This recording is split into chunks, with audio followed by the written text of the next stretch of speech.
Hello, guys, welcome back to another episode here on African Confessions. There is a message that I want to share with you guys, and this message it comes from a translation of a message that I received. The message reads like this: Hello, my brother, how are you? Can you please post my story as hidden identity? I am a man who comes from Zim. I regularly listen to your programs, so right now I am trying by all means to throw away all of these ritualistic charms that were given to me so that I can have luck in my business.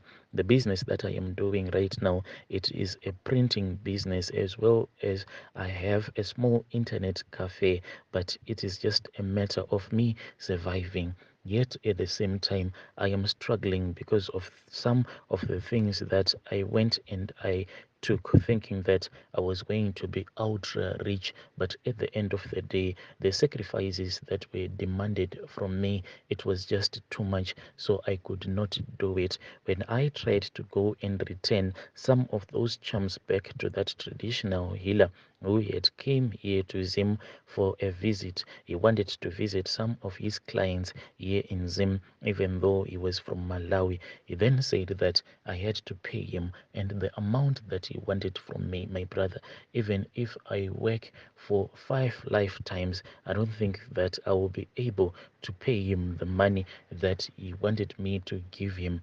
I think that he just wants me to follow the rules, like me sacrificing more people on top of my relatives, those ones that I have since sacrificed to these charms, but they have not given me anything in return. They have only managed to give me pain and sorrow. So, my brother, my story goes on like this.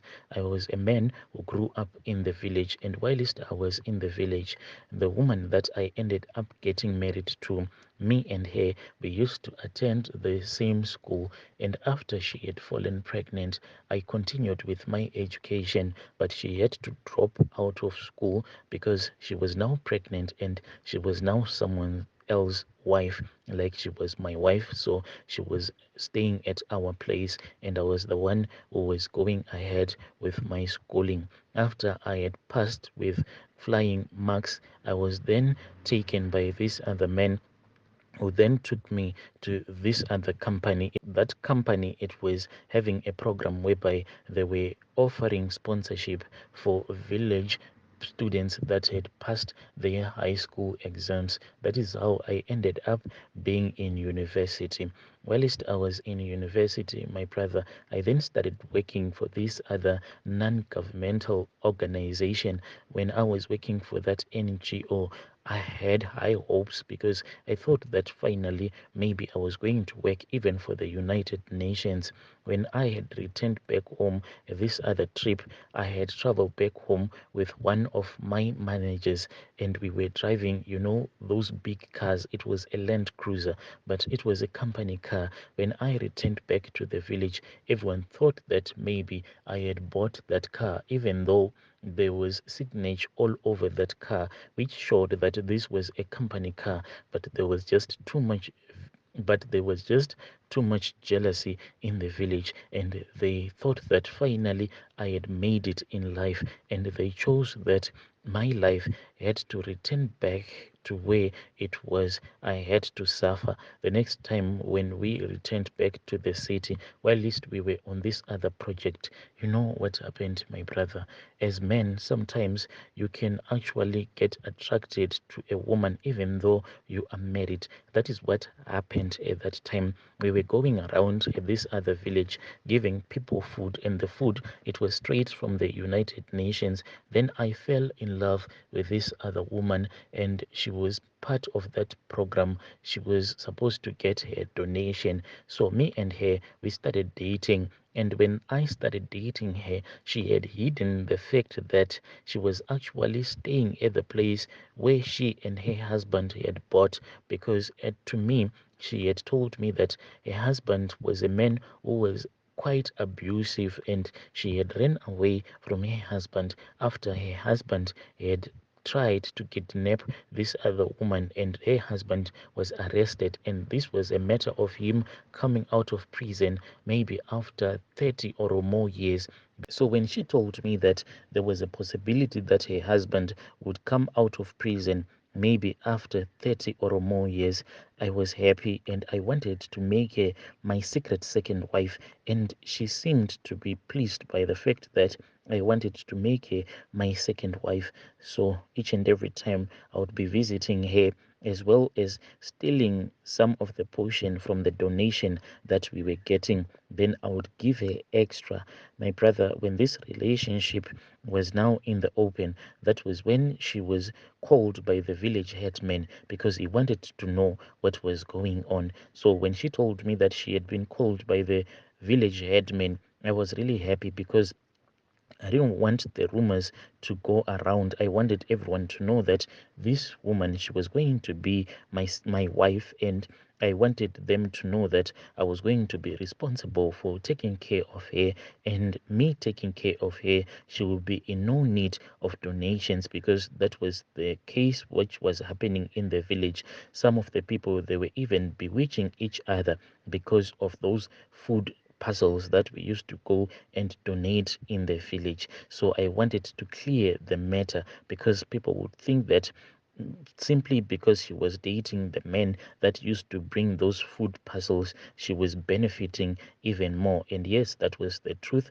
For a very long time, she had been benefiting, but I wanted to cut those benefits so that I can properly take care of her. When I was called also to the village headman's house, that was when I learnt the truth that this woman that I was dating, she was a married woman and her husband was in South Africa working. I was shocked because I thought that she had told me that her husband had been in prison because he had tried to assault and kidnap this other random woman.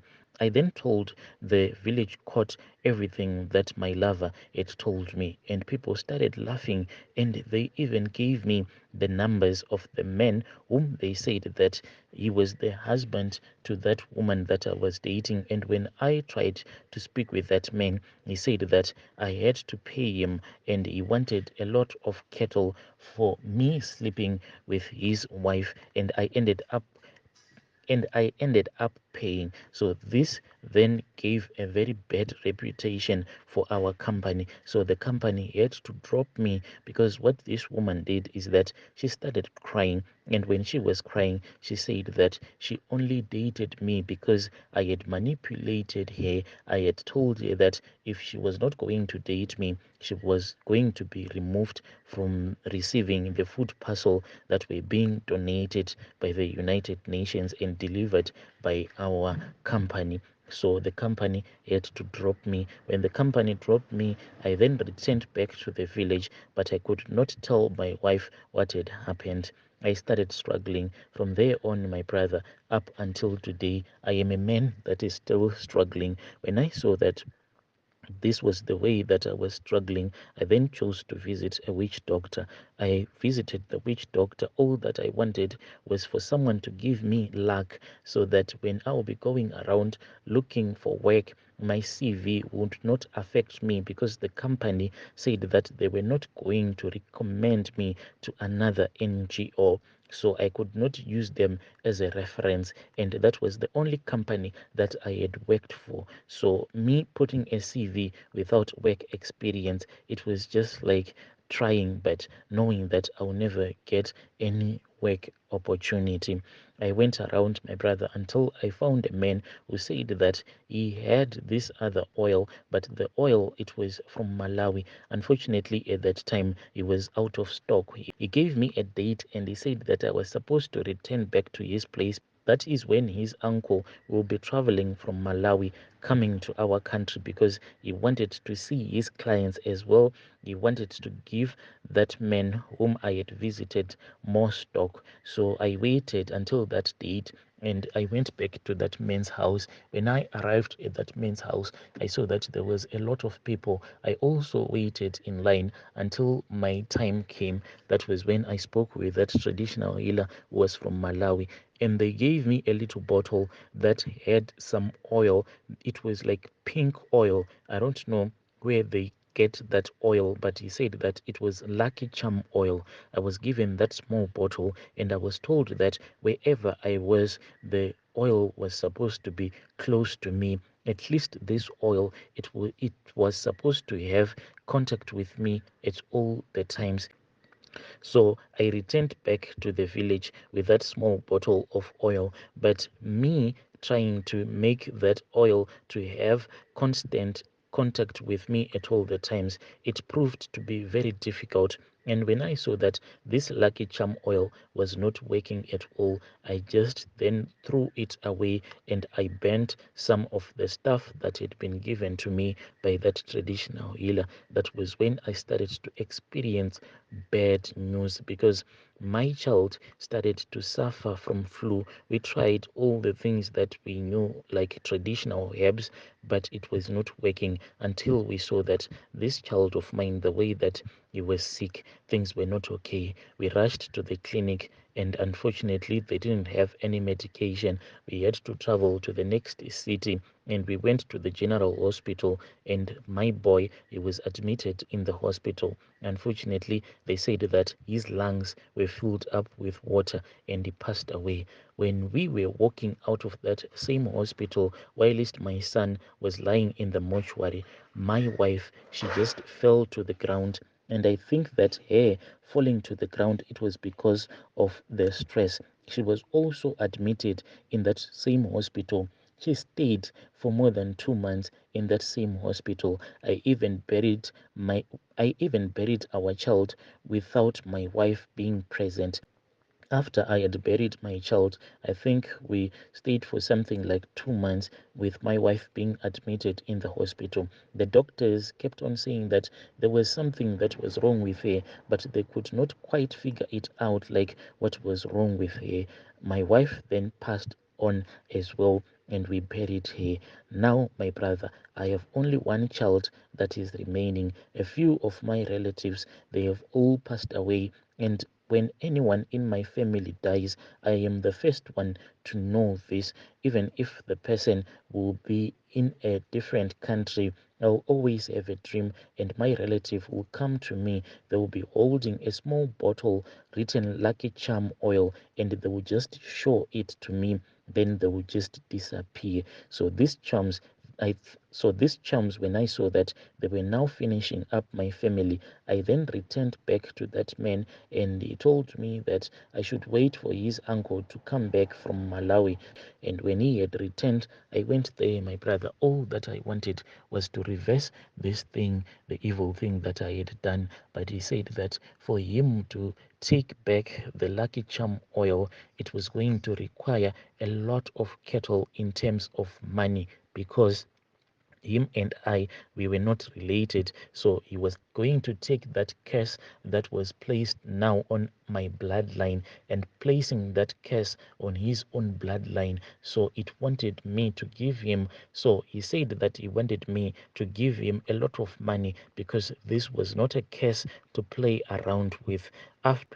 After he had taken that curse and placed it on his bloodline, he said that he knew how to properly destroy that curse. So I cannot afford to give him the money that he said I am supposed to give him. I think that I have only messed up for my bloodline, because if I die before this thing gets resolved, a lot of people in my family, they will continue to suffer.